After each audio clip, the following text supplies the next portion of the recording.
The first thing I thought of when I saw this is, where is the handcuff? Where does the hand, and there's no handcuff. The next thing I thought of was, wow, this is really, really light. It is super light and durable, and quality is made extremely, extremely well. The quality is superb. And you know, I don't think it locks. Let's see. I'm gonna open this up, but what this is it's for card enthusiasts or just anybody that wants to protect something, right? So I think cards, baseball cards, trading cards, Pokemon cards. My son is huge, big Magic fan, so he has a ton of Magic cards. And it comes with these spacers right here that you can actually cut down to size, make a perfect match or whatever you need. Obviously, it's gonna have a strap for you right here. And my son is actually gonna be visiting us in a couple days, and I'm gonna give this to him. So that's why I got this, because he has all of his cards in a cardboard box right now, and he needs something to make sure that they don't get ruined. So this is a great thing, and this is a great case for that card enthusiast. And I love this right here. So it does actually come with a key and a lock.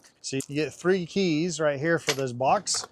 And we're gonna see how easy, oh man, just the handle, just the locking mechanism is super smooth. Whoever built this definitely is passionate about keeping things safe, secure, and clean, and they know what they're doing with the quality of the construction. This thing's not going to break on you. You know, this isn't an everyday carry, so it's like, hey, I'm going to put this up and put it in store and put it away. I love the fact that it actually has a key and a lock right here. You can lock it, and then if you want to keep your valuables in here, but let me unlock it really quick.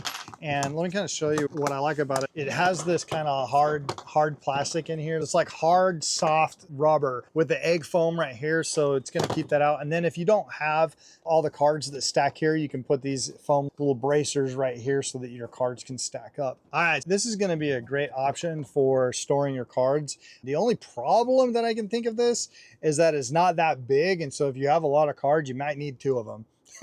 That's it. That's the only con that I can think. But I'm assuming if you had 2 of them, gosh, they would stack really nicely on top of each other and store away really easy. Now, again, I guess for another con for me is that it is big, and as a full-time RV, our space is limited. So this is going to my son, who is going to really enjoy having this for his Magic cards out of his cardboard box. So if you got something valuable like cards or gear and you don't want damage, this might just be a solid way to go.